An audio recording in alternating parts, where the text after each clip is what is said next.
Hi, I'm Cheryl Kagan, very proud to be the senator for Rockville and Gaithersburg. Welcome to this week's edition of Kibbitzing with Kagan, brief conversations with people I find fascinating. I am really delighted to welcome my very special guest this week, Monique Ashton, my mayor, the mayor of Rockville, Maryland. Welcome, Madam Mayor. Thank you so much for taking time to chat today. Thank you. I'm so excited to be here. I've watched your episodes and think this is a fantastic program. I really appreciate it. What an honor. Thank you. Well, we have so much to cover, and I have pages of notes. So we'll dive right in. You are sitting at City Hall, but I'd like to start earlier because your childhood and your history is so informative and important. So first off, for folks who may not know, our mayor went to high school in Queens, grew up there, got her bachelor's degree at NYU, New York University, a master's in public health at George Washington, and then got a certificate in healthcare reform in South Africa. All of that is interesting. So let's start with your childhood because you do talk about how you grew up in not the safest area. You experienced poverty. So why don't you just talk a little bit about your family of origin and your childhood?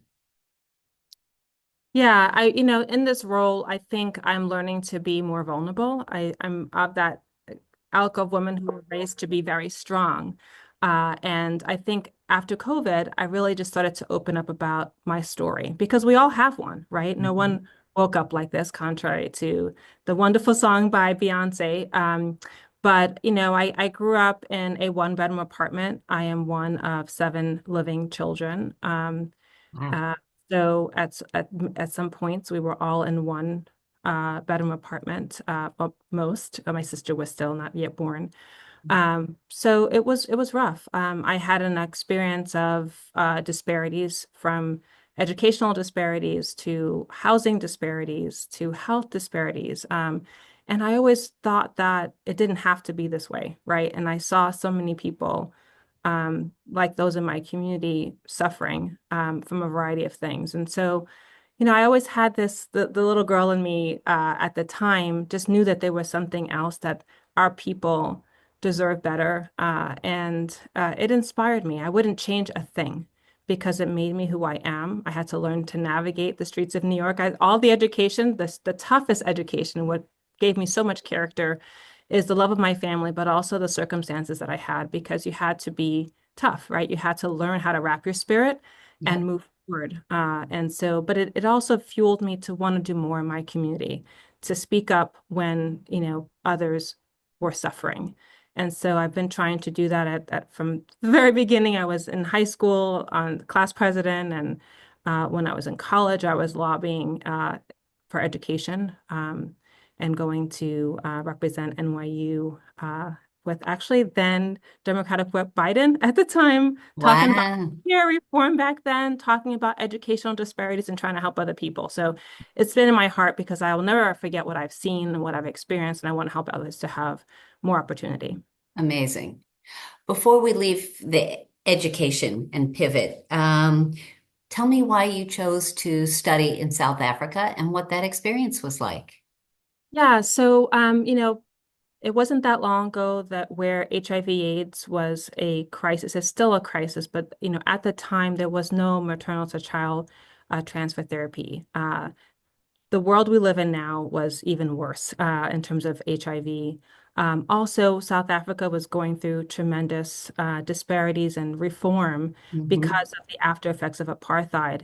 You know, Hmm. when I visited South Africa, I really felt like they were in some ways the 19 prior to 1960s of America, Mm. in terms of civil rights, in terms of the way Black and Brown people were treated, the separate but very unequal Right. systems that were set up. And so I was a student of the civil rights movement and had participated in college in a variety of protests, both outside buildings and inside in terms of meeting with leaders. And so I wanted to do a part and help, right? I wanted to learn, I wanted to help.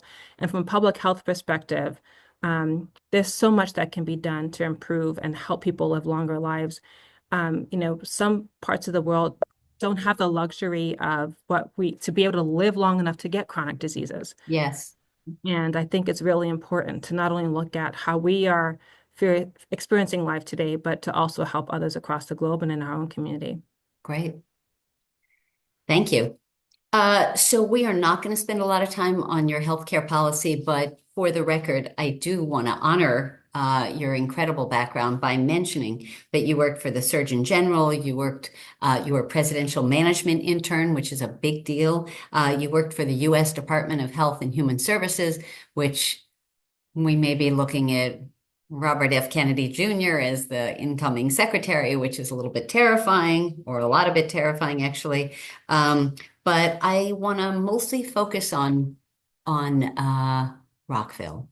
So you decided to run for office. You served as a city council member from 2019 to 2023, 4-year term.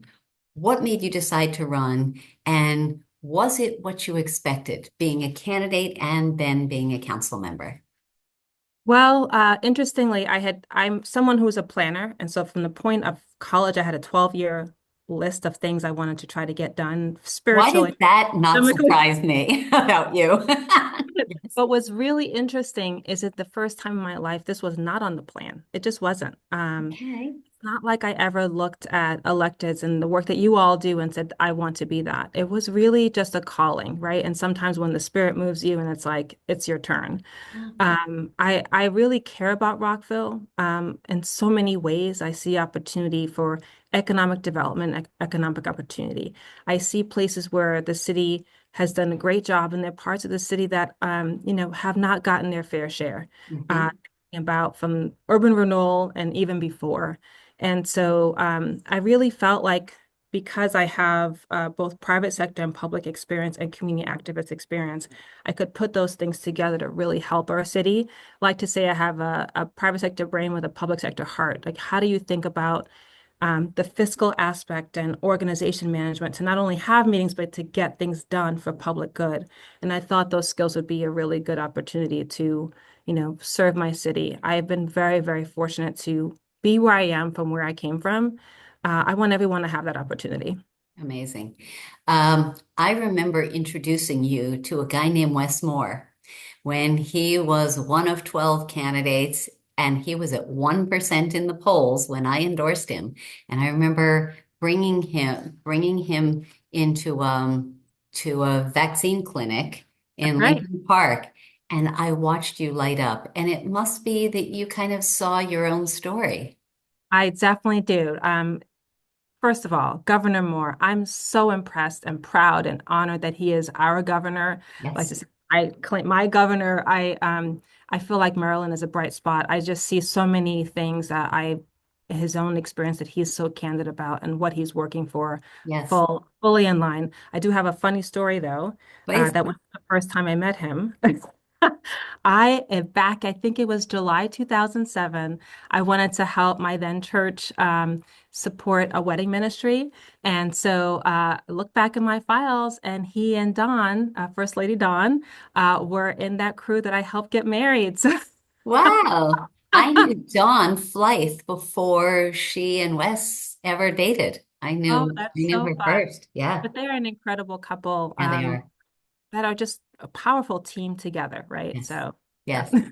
Well, I have to brag here that I was the first legislator outside of Baltimore City to endorse him when he was at 1% in the polls. And as a white Jewish woman senator from Montgomery County, it was a pretty big deal. And I just thought he was the guy. I thought he was their best candidate. And now look at him. You're right on that. Man. So so I do not ask this lightly because this is I think too many people ask questions of women that they don't ask of men, and that's not me because I'm a feminist. And you are a council member, you have a demanding full-time job, you have a magnificent husband, you have 2 wonderful kids, plus being a council member and being all engaged in Rockville. How on earth did you do that for your 4 years on the council?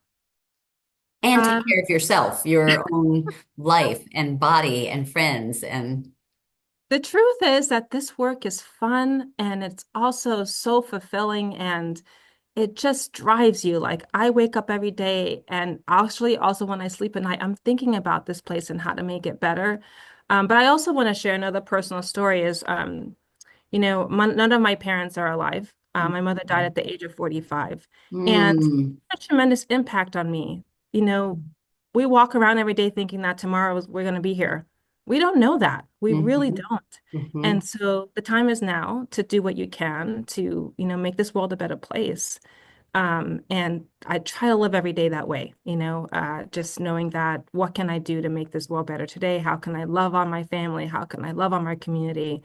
It comes from that realization that we are not immortal. True. But I really, I love this work, truly. I mean, it's not Amazing. always easy, but I love it.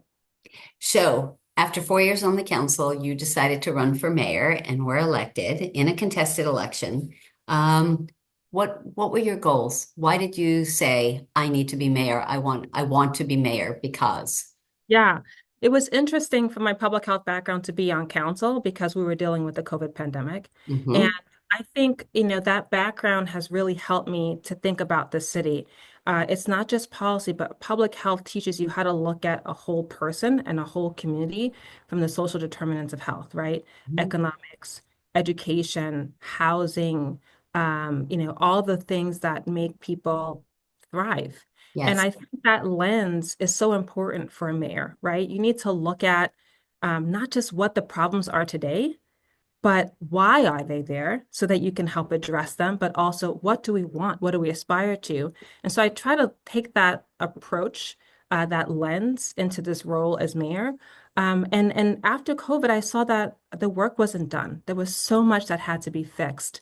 And on our council now, our priorities are economic development and opportunity for all. Mhm. Public safety, we saw some shifts on that after COVID, as well as housing. There's a housing crisis. We're totally going to get to that. So I think that those are some key things that I thought were really important post-COVID to really help our city stand up and focus. Yes. Um, in addition to that, on our first term, we also just helped our city transform with climate action work. Mhm. We're going to get to that too. Hold on. Okay. All right. Let me do my questions here.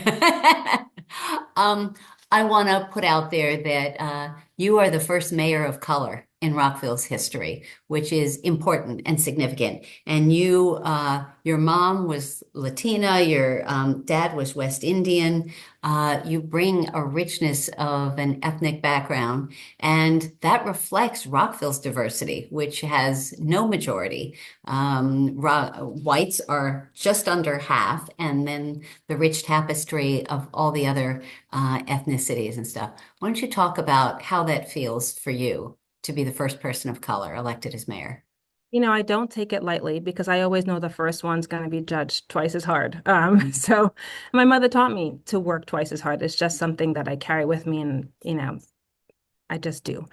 But I recognize it's a tremendous honor. Frankly, I wasn't sure if Rockville was ready. As I experienced in 2019, as well as when I ran last at the beginning of this mayoral journey, I did experience some sexism, some racism, all kinds of things. And, sometimes you just gotta, I had to remind myself that people before me experienced much worse. And they power through and they're resilient. And I think that's one of the things that's part of our culture, right? Is Mhm. even our country, like no matter what, things are not going to be perfect. There's going to be challenges. People are going to misjudge or, have their own opinions.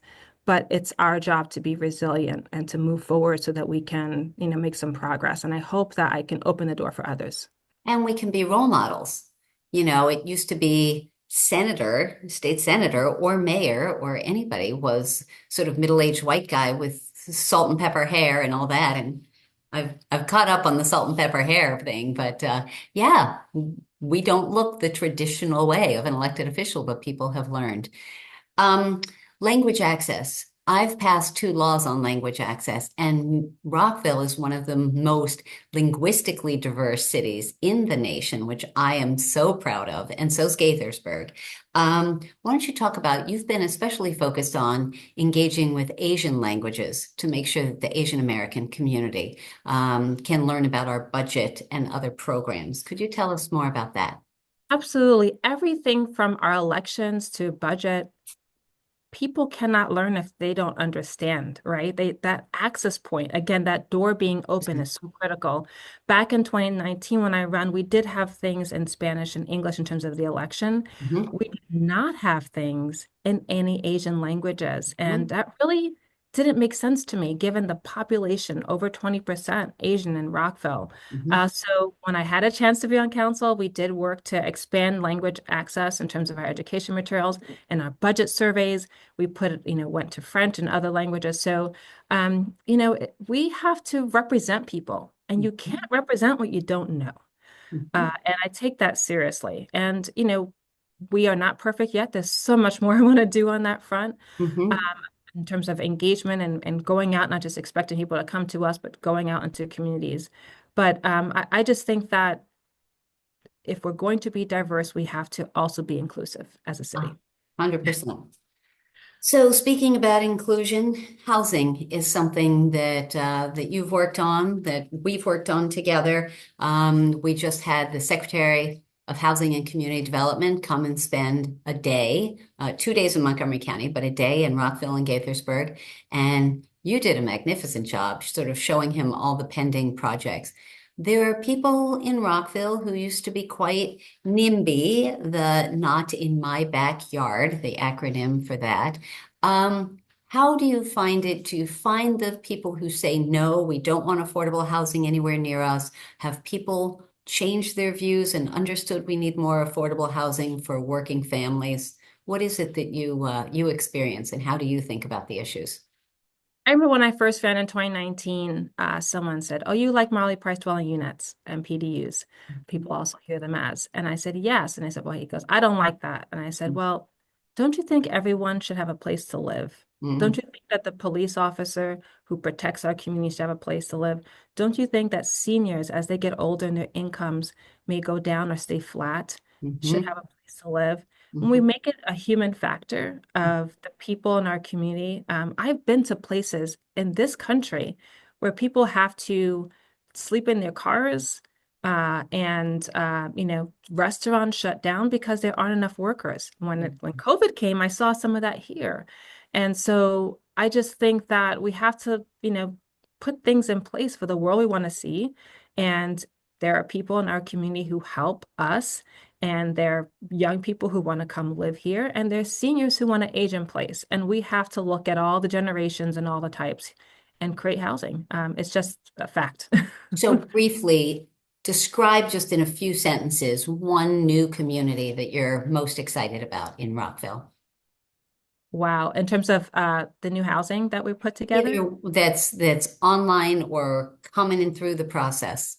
Yeah, so Rockville Town Center is a plan that we're working on right now. A couple weeks ago, the organization noted that they're going to put 100 affordable units right in the heart of Rockville Town Center. I And will that's note Montgomery Housing Partners. that one is No. CG, I believe, is working on that in collaboration with Comstock. It's new, very, very new. Okay. I was on the phone with MHP, my Montgomery Housing Partners, Yeah. today, Yay. to talk about what they're doing, possibilities for the future, but also, how can we better serve the residents who are there now, right? Whether Yes. that's connecting them to workforce training opportunities and financial assistance for our program. So it's not only housing, but it's how do you provide the wraparound services to help people live Yes. here. Yes. And oh, Um, one other project I want to note.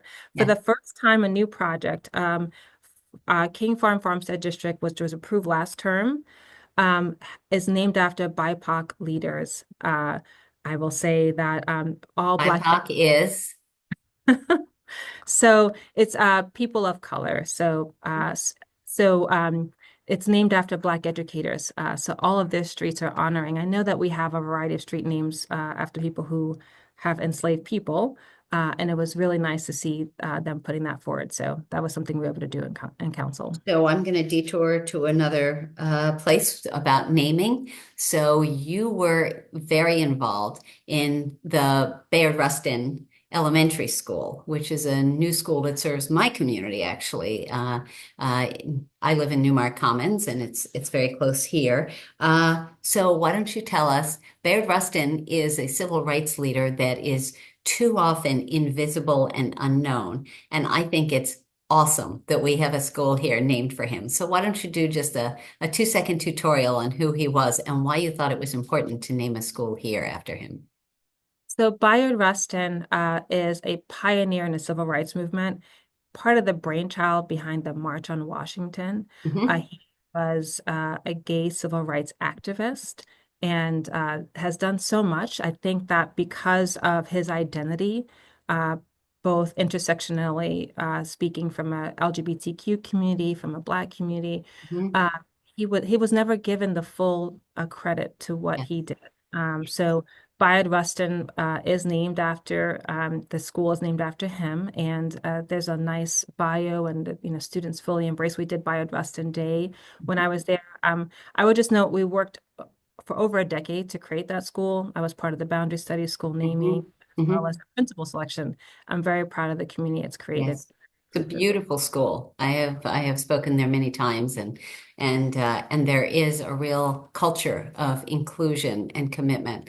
And it was a challenge for Dr. King and Dr. Lowry and other civil rights leaders, because at that point people were not openly gay, and that was a real challenge in a conservative Black community at the time. One fun fact about Bayard Rustin is we had worked with the Anti-Defamation League, Mhm. ADL, to create a book list to put inclusive books in there. So Okay. just want to acknowledge them as well. Perfect. Thank you. Vision Zero is about keeping our pedestrians safe. Now, there's evidence that we have not succeeded in that. And Delegate Julie Polakovich Carr really started the work on that a long time ago before she was ever elected to the House. And you and others have continued it. What's the secret sauce to making sure that pedestrians are not injured or killed? Well, first of all, it's all of our job, right? I think that many of our cities and towns across the country were designed for cars. Yeah. Uh, Things are traffic and transportation. How do you move cars quickly? And as our cities are growing and people are walking more, we need to re-engineer, and that's expensive, right? And so we're working on a plan to create new pedestrian crossings to look at, what is human activity? If there's a bus stop in the middle of the block, that's a challenge because if that person's going to be late for work, they may go across. So we have to engineer for that and be better. There's lighting factors. And I appreciate that we've been working with the state, and I know you've been very helpful, and the entire District 17 team, because we know that the deadliest roads are the state roads. Yeah. And so we've worked to get some funding to do analyses at 11 of the most deadly intersections, and the city is undergoing that right now. So we are So committed specifically, so Veers Mill, 355 Rockville 355. Pike. Yep. Okay. Good. Um, you referenced climate change. So give us some headlines on what you've done, what is either currently in place or coming soon that's going to move the needle on climate. So when I first got elected, my daughter at the time, sometimes she wants to be my mom. She likes to, she Yes, likes, I don't know Sydney. where she gets the bossy nature, but she's learning that. She's Oh, we need to. Oh, we need to have a conversation about yeah, bossy. yeah. But Okay. she likes to call herself boss lady, which A I boss know lady. that's Okay. right. So That's different. uh, Okay. I really want to nurture that in her. But she asked me early on, what are you going to do about climate change? Good. Good for her. So, I really appreciate that our young people are thinking in this way. We worked on a climate action plan, Rockville's first ever. We got it out 6 months ahead of schedule for government Nice. rates. But I'm very proud. I helped to usher in Rockville's first composting program. We only had one hybrid vehicle at the time, one or two. We then created a resolution so that Rockville is converting all of its fleet. It sounds like old news now, but that was early back then, one of the early cities in the county to do that and state to do that. Right. Um, we are doing an EV readiness plan. We just got a grant for $900,000 to do that. EV electric vehicles. That's right, electric vehicles. Hmm. And then the other thing is just looking at climate resiliency. So a lot of our older neighborhoods were experiencing floods, water getting in Yes, basements. And so there was a awful situation where someone in just outside the city, but in the Twin Brook community, I um, remember. died in a flood in Montgomery County. Hmm. And so it just got me thinking about being better prepared and how are we going to handle the new normal, right? And so we create a flood mitigation program. And so we're getting and analyzing data on where are the flood zones because they weren't on FEMA maps at that time, Hmm. uh, management assistance The program. Federal Emergency Management Agency. Yes, Yeah, so FEMA. Uh-huh. and we started that as well. So we have many actions, and one of the things I love about our climate action plan is we're using a tool called Invisio, and there's a dashboard. You can see exactly what we've accomplished and what we haven't. And so we are allowing the public to not only have a plan, but to And see that's what on Rockville's website. correct. Okay. Okay, so not only have a plan, but watch its implementation. So one of Right. the things on my list, I still have a ton of questions. Rockville social media and Rockville's website, which I think are two things that honestly, I don't think we do as well as we should be. Rockville's website keeps getting air quotes, updated, upgraded, fixed. And I am saying all that's with a snarky, sarcastic tone because it still kind of sucks.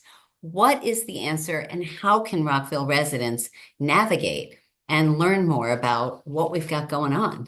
What are your plans? Well, let me share that Rockville is doing a number of things to get us into not only now, but prepare for the future. So Mhm. we have rebranded, we're doing new accountability tools, but one of those things, our new branding is Rise Together.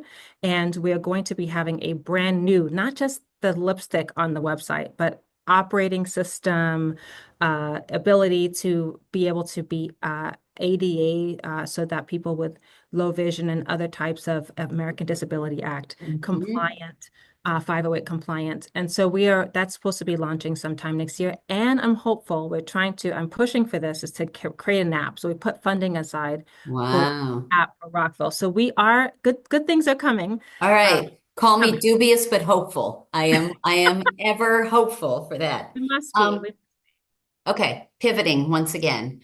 Hometown holidays, Rocktoberfest, the 4th of July. Rockville does a lot of big programs.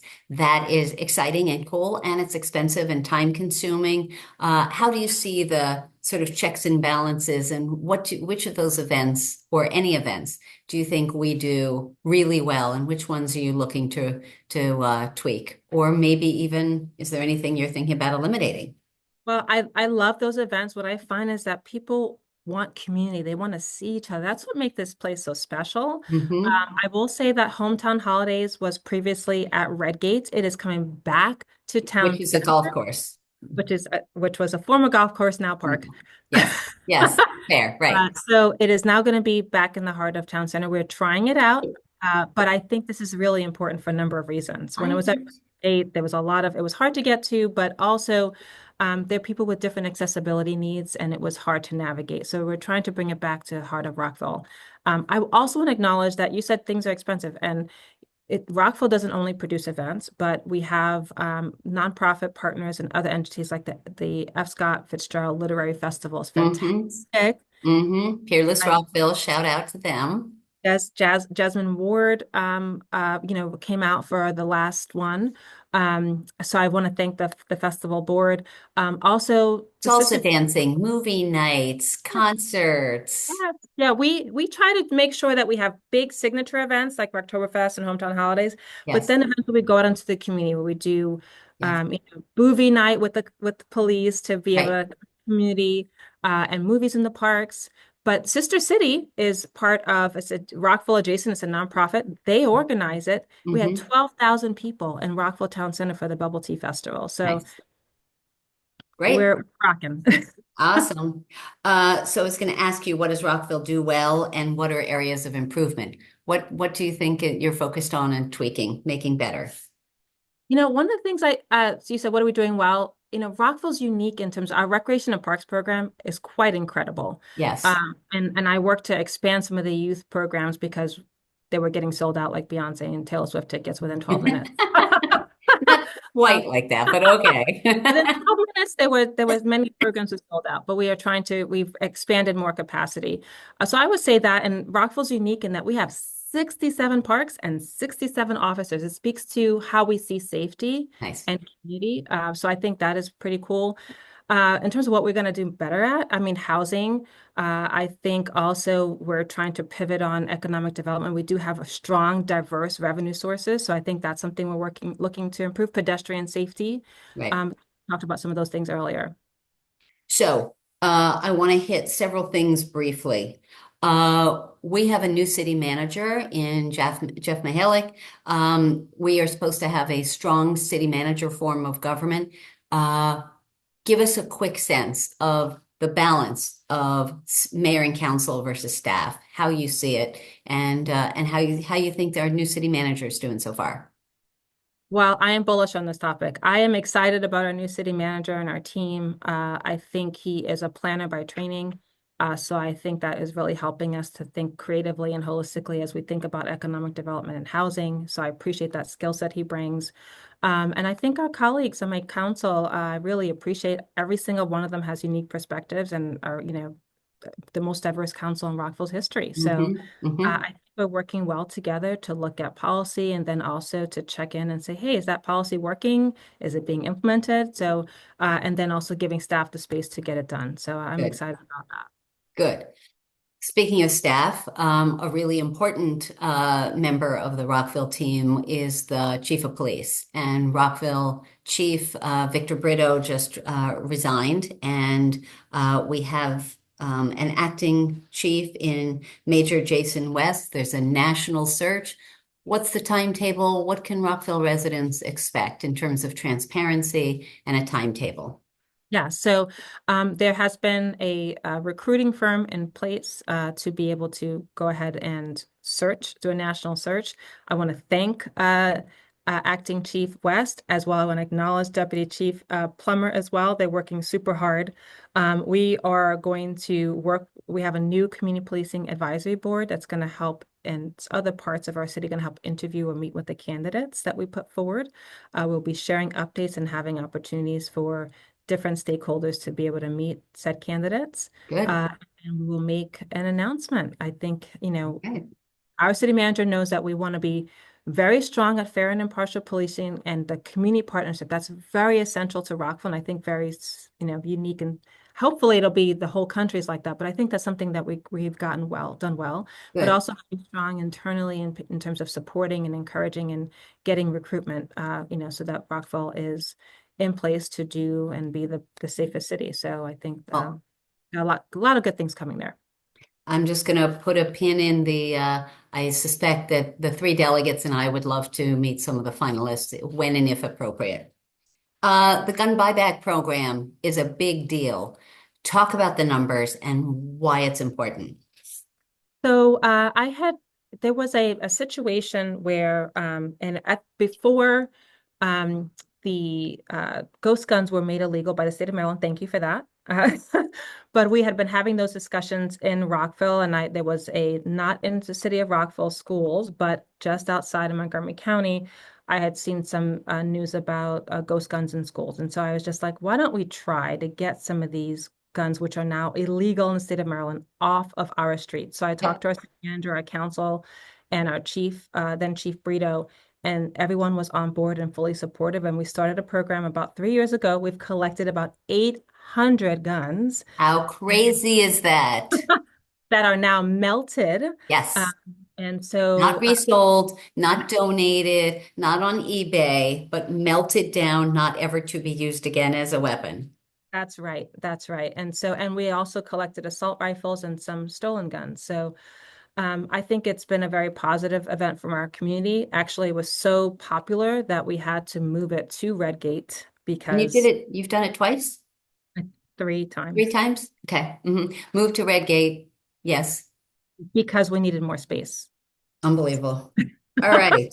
We are going to start wrapping up two things. First off, you are president of the Montgomery County chapter of the Maryland Municipal League and have done a wonderful job with that. Why is that important? Why would Rockville residents think that that's a cool use of your time?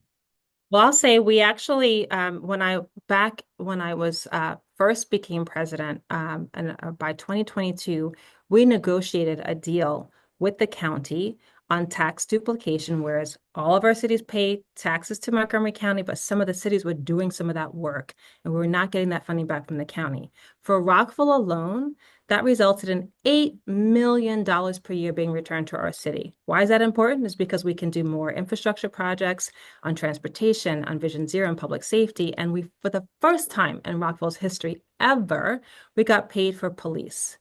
If Yay. that helped us in so many ways to manage our budget, our programs, and our services. But in general, it's really important because we get together with other municipal leaders. We share best practices, we share challenges, and we learn and work together. And that helps our city. The one thing you didn't mention is advocacy. So talk about, um, I lost your sound. oh, okay. Now, hear me now. Okay. Advocacy. What are your plans to be in Annapolis next session? Are there issues or priorities that you'll be showing up and working on? Absolutely. So, first of all, you all are on a treadmill when you are in Annapolis and even beyond. So, I just want to acknowledge the work. People think that you're doing more than full-time work. So, I I always just say we're less than half-time pay for more than full-time work. I know, I know. I don't want to know what that pay per hour is, but thank Oh, you, first of okay. all. Thank you. I really am excited about the upcoming session. I've had a preview at our Montgomery chapter, Maryland Municipal League meeting to Yes. hear what you all are working on. For us, we're going to continue to support housing. We're going to continue to support Vision Zero. We want to see highway user revenues fixed so that we can make sure that we have funds for our cities. There are things related to the blueprint. I know there's discussions about that happening. That is So, our K through 12 public school plan. That was a sorry, I 10-year think plan. Mhm. housing, climate, pedestrian safety, education, those are things that Rockville is going to speak up and work on in collaboration with all of you. And we testified on many of the bills that you all put forth, and we're willing to do it again to help them get them over the finish line. Perfect. Yay. And for the record, all four of District 17's legislators showed up for the dinner. We were the only district that showed up because we are the most municipal district. And so we're very proud to represent Rockville and Gaithersburg. That's awesome. And Madam Mayor, Monique Ashton, it is time for the Fast Five. Five quick questions, five quick answers. Number one, and I am so curious your answer to this. You are a dynamo. What do you do to relax? Well, lately I'm watching holiday movies to totally take Okay. my brain off of the seriousness of, but I do exercise, I do pray, and I do meditate and spend time with family. Those things restore my soul again. So, Love that. Question number two. What is the most adventurous or risky thing you've ever done, and would you do it again? oh my gosh, I was just talking to someone about this. So, I climbed Table Mountain in South Africa. I have gone down the Grand Canyon on a donkey. I don't know if I will ever do that again. It Okay. was Good. beautiful. It was so much fun, but I was much younger then. Okay. I should give a shout out to interns who have come up with a couple of these questions. Question number three. What is your favorite family holiday tradition? During Thanksgiving, I get to see both sides of my family, which is a huge deal because my parents aren't living, but it's so important for me to my kids to have that connection because they never met their grandparents. Mm, So I love that. And then we always go see a show in New York City the day after Thanksgiving. So Thanksgiving is like all the fun family gathering, but less stress, I I think. love that. I love that. Question number four. What is your favorite Rockville restaurant that most folks don't know about? It's a quiet restaurant. It's on the side in town center. It's called La Canela. Oh, I And love La Canela. I Yep. love trucha, and it's just delicious. You go in there and you feel like you're in another world. So, and the owner's wonderful as well. Good choice. I totally approve. Question number five. Mayor Monique Ashton, what is your hidden secret superpower? What is a skill or talent you have, something you're really good at that most folks can't do? Well, I'll say two. One is I can probably operate in a lot less sleep than most people. Okay. not healthy or advised from a public health perspective, No? but I'm pretty good at reading people and trying to negotiate. I think that is how we got the tax duplication done. And, not there's always an objective of where you're trying to get to a goal, but you have to find out how to get to yes. And so I'm pretty good at getting to yes. Fantastic.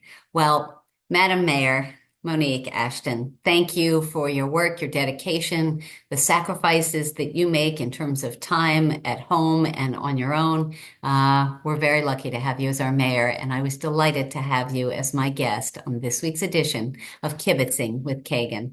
Wish you the very best for the holiday season for you and your family. Thank you. Happy holidays, everyone. And just one last thing I want to say, because as we go into 2025, I want people to know that Rockville is not backing down on diversity, equity, and inclusion, and Mhm. we speak up about hate. And so I just want to, as we go into the next year, to know that we will live our values here in the city. Amen. See how I didn't even say the word Trump in this whole conversation. Okay. We are going to continue to do battle together for goodness, justice, and for Rockville. So thank Thank you. See you you soon. so much. Take care. Happy holidays. Thank you, and you. Bye bye.